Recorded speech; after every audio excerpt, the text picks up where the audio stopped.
Good morning, everybody, and welcome to day 2 in our series of short interviews with Ketchum at Cannes. And I am here today with Indy Selvarajah, who is Executive Creative Director in London, Chief Creative Officer. It's the same thing. Same thing, okay. And so, appropriately enough, given the venue and your title, we're going to be talking a little bit about creativity here at Cannes. I know it's still early in the process, and I don't think either of us have gotten to see all the work yet. But one of the things that I think you'd noticed is that there is a shift away from the very heavy, purpose-driven work that was winning a few years ago in a slightly different direction. Tell me what you've seen in that regard. Yeah, for sure. I think it was interesting. I mean, I was judging a few years ago at various shows, and there were campaigns like sort of Doctor Certificate, Back Up Ukraine, with big sort of quite heavy societal campaigns. They were fantastic, beautiful campaigns, very simple and singular, which I always love for when you're judging campaigns and looking at them. But there's definitely been a shift, particularly this year. I know PR is going to be announced tomorrow, I believe it is. And there's sort of 3 campaigns in there particularly which really have become a lot more fun, and also feeding into sort of real culture in terms of kind of quite memey, and quick and simple and using sort of influence in the right way. So I think we've seen a real shift, and I think for many years there probably was a lot of work that was purpose-driven, and there was a complaint, why is it always purpose-driven, charities, NGOs. So, I mean, Vaseline Verified as an example, Nutter Butter, I mean, it's a completely insane campaign, but it's really fun, and it's just based on kind of silliness. Does this feel like a continuation from last year? Because the 2 winners that sort of stood out from the PR field last year were Michael CeraVe, right, and the Rick Astley Specsavers campaign, both of which were basically just entertainment rather than message driven. Or do you think it's reflective of a broader industry? I mean, I think it's moved on even more from that. I think when you look at those 2 and CeraVe, huge campaign. I mean, really big money behind it, global superstar, serious amounts, weight behind it. Rick Astley, lesser degree, but I think this year you've really gone for more sort of scrappy. And even though of course they're not scrappy in terms of budget and what they would take to make, of course, I get that, but they feel more scrappy and they feel more sort of in culture, quick, easy, looking at your phone, can absorb it very quickly, one single message. The Vaseline Verified, I mean, it's product all the way through. So there's no other kind of messaging, it's pure product play, which is interesting as well, whether you like it or not. But it is interesting how they've sort of brought influencers in a very sort of natural way and made it's an influencer-based campaign, to be honest. And also this idea of the blue tick for influencers.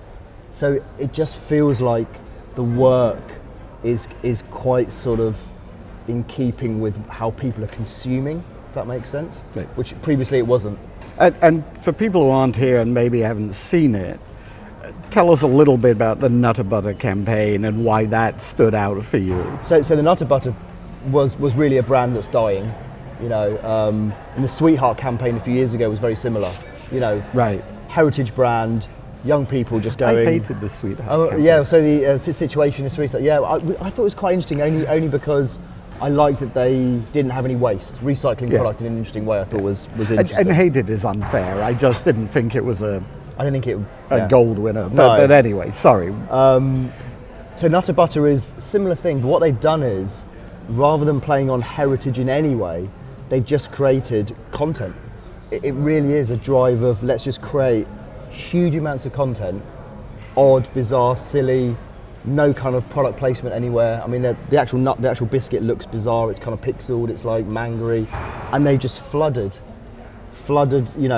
how people consume it with this content, and that's it. Zero paid behind it, which is interesting.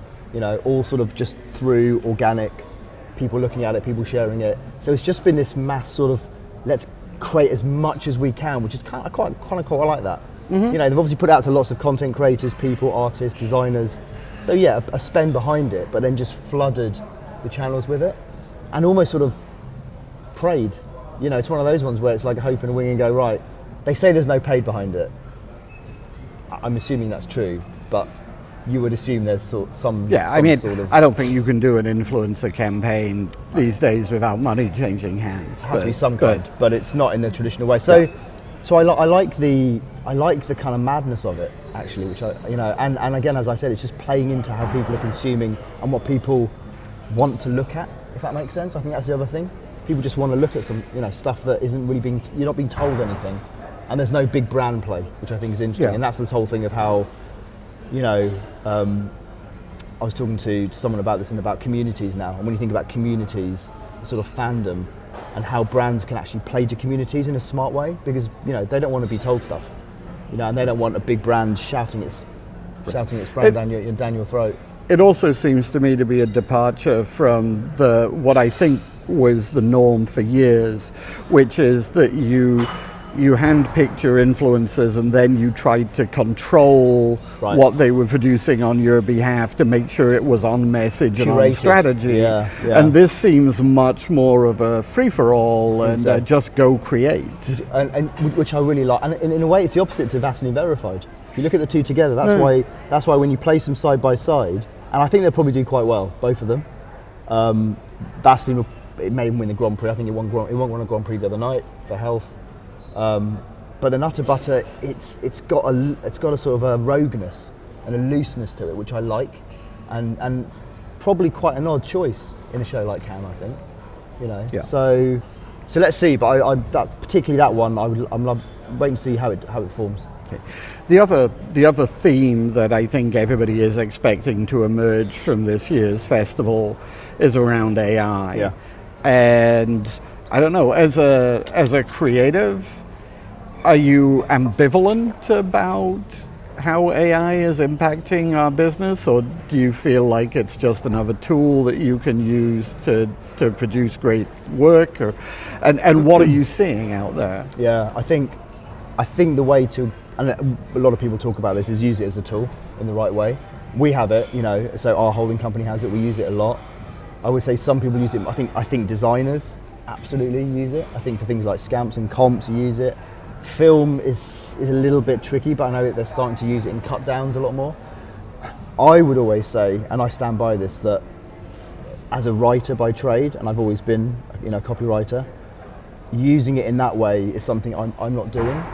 And I only say that because the way you write is your currency, and that's what gives you a voice.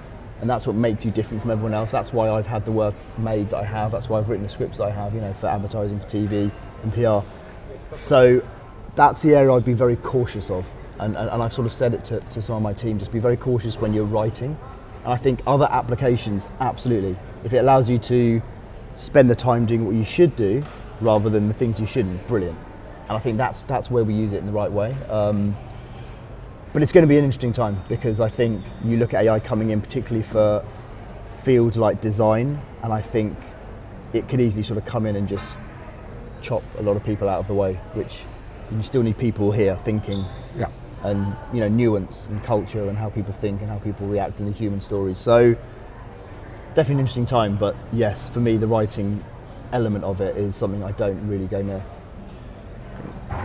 Okay. Well, that was great. Thank you very much.